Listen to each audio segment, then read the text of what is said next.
Okay, welcome pong muli dito sa ating munting YouTube channel at ito ang inyong Pinoy Firearms Instructor na gunsmith din naman. At doon sa mga nagtatanong sa akin sa Pilipinas, wala po ako dyan. Wala po kayong makukuha ng serbisyo sa akin sapagkat ako ay dito nagtatrabaho sa abroad, sa Kuwait, sa Mayadin Shooting Range bilang isang firearms instructor, gunsmith at consultant. Okay, at yung mga nagtatanong ng mga pinagbibili sa gun store po, kayo malalaman kung ano yung gusto ninyong bilhin. Sa akin po wala po kayo makukuhang anumang pinagbibili at yan po ay bawal sa YouTube. At bago ako bumati at magpasalamat ay gusto ko lang munang basahin ang katanungan ni Chodowski. Okay, ang sabi ni Chodowski, tay, may konting katanungan lang po about handgun maintenance, lalo na sa mga competition handgun. Ilang beses po ang maintenance po bago ilaban sa shooting competition po. Yun lang po at maraming salamat. God bless.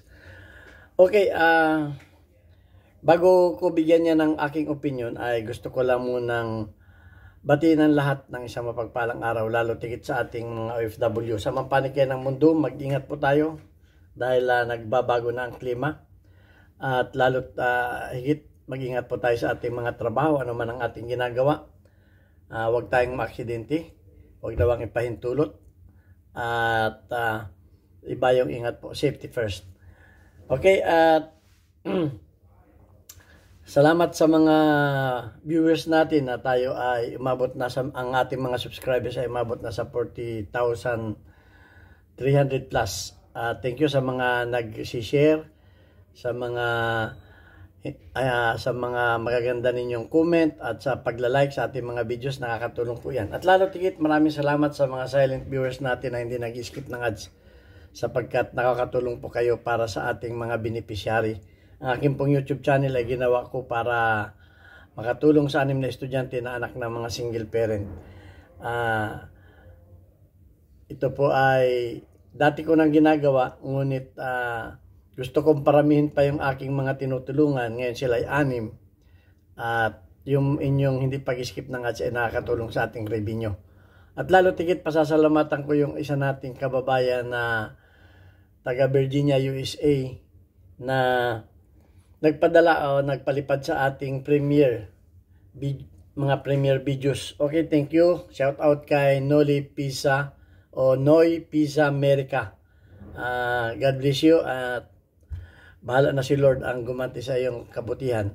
Okay, at yung mga nagpadala sa ating GCash number, salamat din sa inyo at baka may gusto pang magpadala. Ito may GCash number tayo dito. Kahit barya-barya lang, makatulong yan. Kahit isang araw na baon ng isang estudyante natin. Kung tayo naman ay marami, malaki ang magagawa niyan. Okay, at sana dumami pa yung ating mga subscribers at lumaki pa yung ating YouTube channel dahil yan talaga ang purpose ng aking YouTube channel, hindi para kumita sa sarili kong bulsa. Actually, yung kinikita ko pa nga ang tinutulong ko sa kanila dahil okay naman at wala tayo pinapag-aral, senior citizen na tayo at may pension na rin sa SSS, ay it's time na tumulong naman sa iba. Okay, at maganda naman yung kita namin dito sa aming kumpanya. Okay, yan lang po. At sa katanungan ni Chodowski, may katanungan ilang tungkol sa mga handgun, ilan daw maintenance lalo na sa mga competition handguns, o kumbaga ilang maintenance, ibig sabihin maintenance, o ilang beses mo nilinisan o ilang beses mong pinutok o ilang bala ang ginamit mo. Yun ang tamang tanong dyan, kung ilang bala. Okay, sa maintenance kasi ako kapag ako'y naglilinis ng baril, every 100 rounds, lilininis ko na. Okay, at pag ako'y nasa competition, every stage, sinaswab ko yung barrel. Okay, may videos tayo niyan kung paano iswab yung barrel kahit hindi natin baklasin. Meron na tayong videos niyan. At ang importante dyan ay nasa kondisyon ba yung barrel natin bago natin ilaban ng competition. Okay, halimbawa, itong barrel na ito ay bago. Siyempre, iti-test fire natin ito. Okay, ito opinion ko to ha. Hindi ko sinasakop yung opinion ng iba. Ito'y kanya-kanya tayo na experience. Sa akin, actually pag ako'y nagpa-practice, every 100 rounds lang isang araw, pinakamarami 50 rounds isang araw, ganun. Ang pinapractice ko. Pag yun ay may competition ha. Pero pag walang competition, mga 20, okay na yun. Isang araw, puputok ako, pupunta akong firing range, hanggang 50. So, kung bago naman ang ating baril, ito, opinion ko to. Bahala kayo sa kung anong gusto nyong gawin. Pag bago ang inyong baril, magdala kayo ng 100 rounds na bala sa shooting range, siyempre kayo puputok. 100 rounds, iputok ninyo ng walang hindi naman yung parang automatic.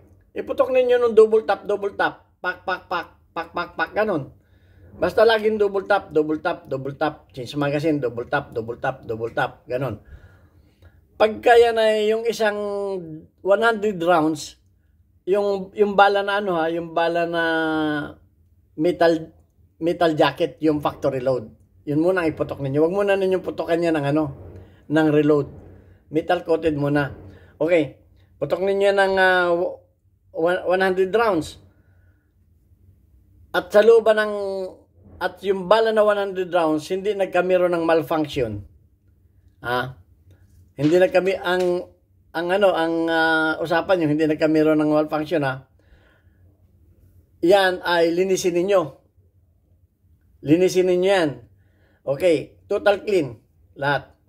Pagkatapos, halimbawa, next day naman, pahinga naman ninyo. O di kaya sa hapon, umaga, huwag naman ninyong painitin agad ng grabe. Reload naman, kung yung reload na ginagamit ninyo. At kung puputok kayo ng reload, ay i-check ninyo yung mga bala isa-isa sa barrel kung okay ba.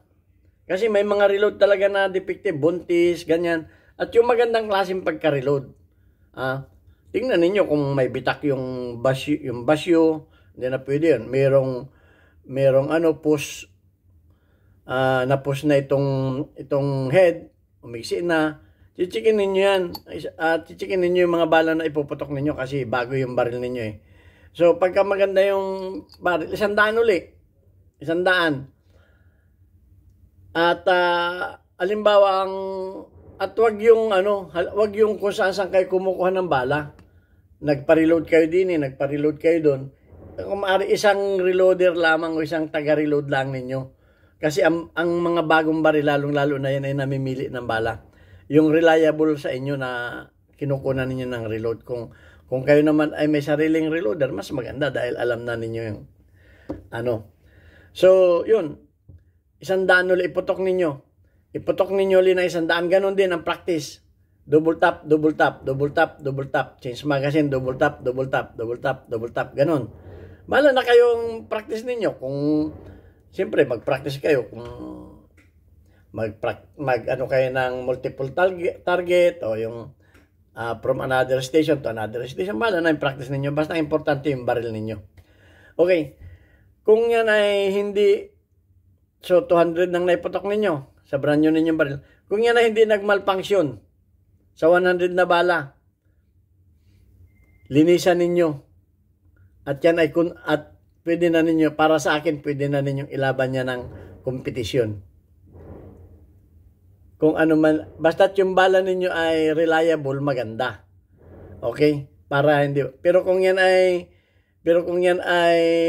nagmamalfunction, ay kulang pa sa break-in. Maaring i-break-in pa ninyo. Kasi hindi naman pare-pareho. Kasi sa dami ng baril namin dito, hindi naman pare-pareho ang meron talagang matagal i-break-in. Oo, meron talaga. Kung ilang daang bala. At meron naman na minsan nga pagka dire-diretso na wala nang Meron ganung baril. Sa dami naman ng brand. Kasi hindi naman natin na masasabi na pare-pareho yung mga brand ng baril niyan. Hindi naman pare-pareho ang gusto niyan. So yun lang ang aking iputok ninyo ng 100 rounds sa factory load.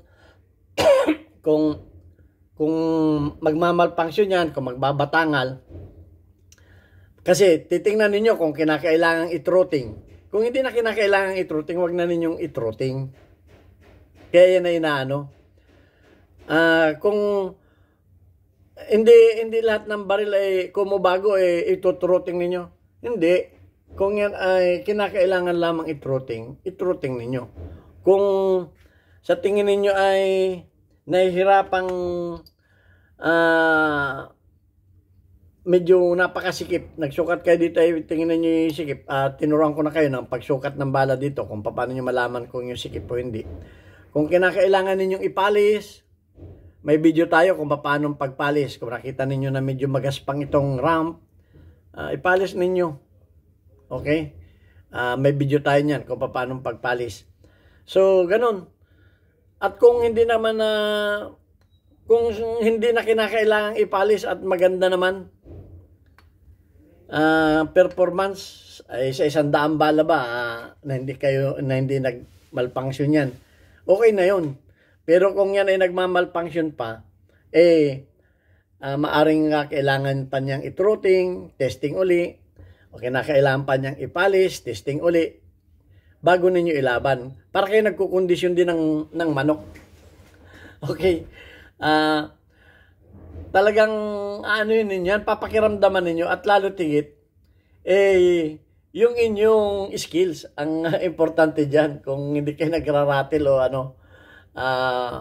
kung siyempre, ikukundusin din ninyo yung sarili ninyo. Kung kayo ay nervyusin pa. Talaga nakaka-nervyos sa umpisa. Pero, ganun lang ang aking opinion dyan. At, nasa sa inyo naman yan mararamdaman ninyo naman sa baril yan kung kailangan na bang isabak ito sa competition. Okay, sa akin ang competition ay hindi yung para mag-champion. Para matuto ka, para maging pamilyar ka, yung bang para lamang makaalam. Okay, at mararamdaman mo naman sa sarili mo na umaangat ka Okay, so ganun lang ang aking masasabi. So, mag-comment kayo kung ano ang inyong experience, kung may baril kayo na bago ninyo inilaban ng competition. Alam ko naman na maraming mga shooter ang nanonood sa ating mga videos. Kaya iginagalang ko, nire-respect ko yung mga opinion ng iba. Okay, kamukha nung may pinupulaan yung 1911 dahil ang baril niya ay Glock. Hindi naman kung Glock yung baril mo ay pangit na lahat yung ibang baril. Kasi dami ng baril na yan. Kanya, sabi ko nga, ang mga baril kanya-kanya ng katangian. Kumbaga, obsolete na daw yung 45. Yung 1911, hindi na daw yan. Kumbaga, lumang iconic ganyan. So, nire-respeto ko yon kasi ang baril niya ay Glock Siyempre, gandang-ganda siya doon sa baril niya. Okay, so, ang baril sa akin ay, lahat yan ay maganda basta original. Okay, at lalo tigit, may papel o lisensyado. Yun ang importante dyan. At kung ang baril natin ay hindi reliable, ay palitan natin. Kung yan ay alam natin at hindi natin mapatino, ay baka yan pa maging mitya ng ating buhay. Ang importante, know your gun. Alam mong gamitin at alam mong nasa kondisyon. Dahil minsan, yan ang magpapahamak sa atin. Sa halip na tayo ay nakapag self-defense, ay tayo pang nadisgrasya. Yan ang importante sa mga armas. Sa mga firearms, I mean. So, kung ano man ang mag-comment kayo, at ako yung nagpapasalamat doon sa mga gandang comment na na-appreciate yung ating mga videos. Yung iba naman, makakita lamang ng mali o makapag-comment lang, ay okay din yun. Walang problema sa akin yun. May nagsabi pa nga na mali daw yung aking sagot. Kung mali yung sagot ko, sana nagbigay ka ng sagot na tama para na i-share natin sa Halimbawa, may mali akong sinabi, korekin mo ako. Walang problema sa akin. Dahil nagkakamali din naman tayo Hindi naman, yung iba, idol ang tawag sa akin, thank you. Pero hindi pa ako yung sabi ninyong na ayoko na yung tinatawag ninyong idol. Marunong lang pero isinishare ko lang yung maliit kong kalaman para sa inyo. Nasa inyo kung tanggapin ninyo. At ako naman nagpapasalamat na marami naman ang tumatanggap. Pero marami pa rin ang meron pa rin hindi tumatanggap. At wala namang problema yan hanggang may turo ako sa abot na aking kaalaman. Sabi ko nga, iba-iba tayo ng experience. Yung experience ninyo ay maaring ibang sa experience ninyo. Pero kung ano man yung experience no, inaano ko yan. Pinapahalagaan ko yan. Okay, wag lang tayong makakasakit ng ng damdamin. Masakit-sakit yun din yung sabihan ka ng bubo. Pero okay din lang sa akin. Siguro napakatalino. Okay, ayan at yun lang ang masasabi ko. Testingin ninyo. At pagka nakita ninyo na okay na, ilaban na ninyo. Ang importante, alam ninyo, minsan, bakit minsan pag-practice ako, walang malfunction. Sumasama sa nervyos yung baril. Pag ako'y kinabahan, dahil nakakita ako ng sobrang gagaling, doon pa nagmamalfunction yung baril ko. Ganun yan, minsan. Sumasama yan sa nervyos. Lalo sa mga baguhan. Minsan magra-rattle ka. Normal yan sa mga bagong sumasali.